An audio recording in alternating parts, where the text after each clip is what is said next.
Okay, let's hoist the anchor, set sail, and dive right into this explainer. Have you ever encountered something so utterly strange, so completely out of the ordinary, that you just had to get to the bottom of it? That instinct, that burning drive to chart the unknown and solve a mystery, is exactly what we're going to harness today as we demystify the Claim Evidence Reasoning Framework, or CER for short. You know, answers are truly only as good as the questions we ask. Science, history, and really just navigating our complex modern world are essentially ways of explaining everyday mysteries. In the scientific community, we call these mysteries phenomena. But every great explanation, every grand adventure, always starts with observing something curious and having the guts to ask the right questions. Let's look at some bizarre phenomena. Imagine ripping open a brand new bag of candy, only to find exactly 2 yellow pieces in the entire bag. Why? Or, on a much wilder scale, what if there are suddenly reports of green aliens landing in New Mexico wearing spacesuits? Whether you're hunting down missing candy or investigating extraterrestrial visitors, you can't just guess. You absolutely need a highly structured way to navigate through these wild observations. All right, Section 1, Decoding CER, your ultimate sleuthing toolkit. Let's get into it.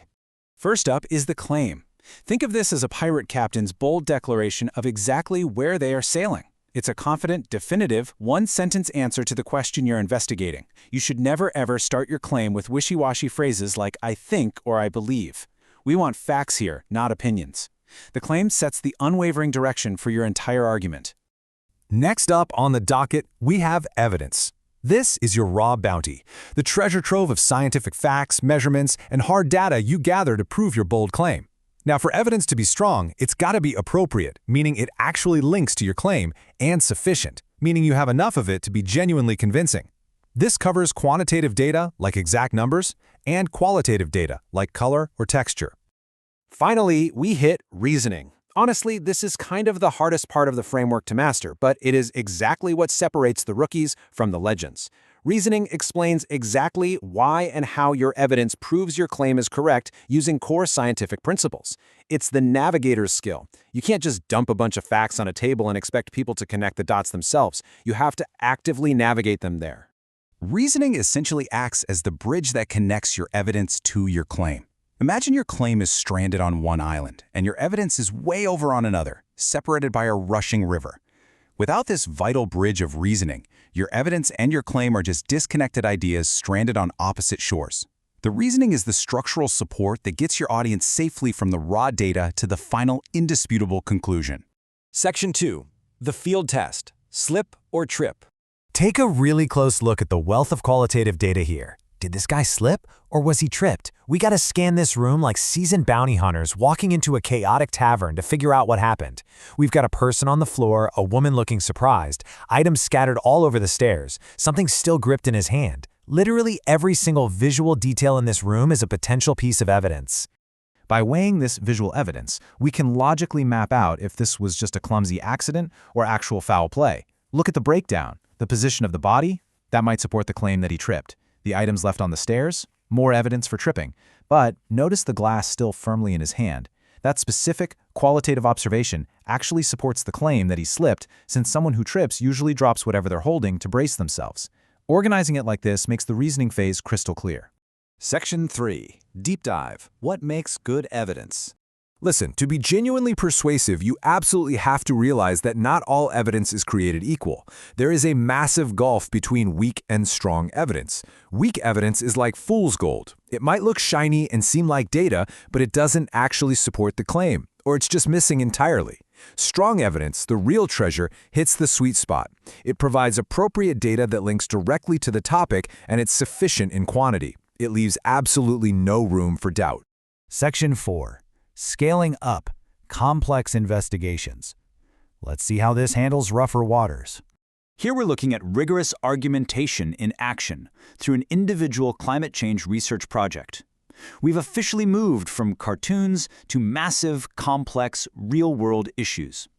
When tackling a giant global topic like climate change, students use the exact same CER framework to construct explanations using core science ideas. The stakes are global, but the methodology, it remains exactly the same. This framework forces you to constantly ask 2 foundational questions. First, what do you know? That is your claim. And second, how do you know that? That's your evidence. These two questions are literally the heartbeat of critical thinking. If you can't confidently answer, how do you know that, your claim instantly sinks to the bottom of the ocean.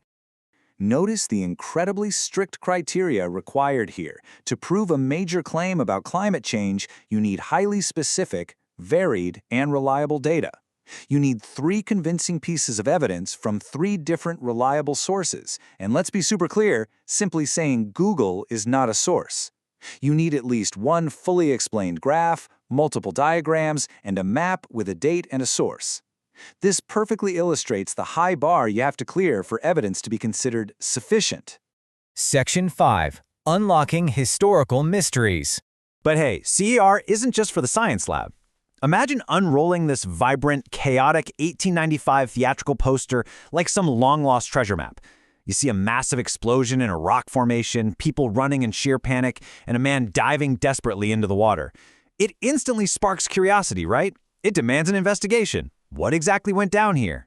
We start by generating investigative questions based on our initial visual observations. What caused the explosion? Why is the man diving into the water? What year was this created? By asking these specific questions, you kickstart an inquiry-based discovery process. You aren't just passively looking at an old picture anymore. You are actively digging to uncover the historical truth.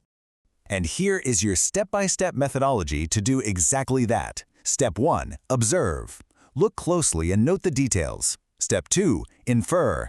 Reflect on those observations and start making connections. Step 3. Apply CER. Take those inferences, construct a rock-solid claim, back it up with visual evidence, and reason out why it makes sense. And finally, Step 4. Generate further questions. It is a continuous cycle of discovery where sorting simple observations leads to solid claims and sparks even greater wonder. Section 6. Thinking like a scientist.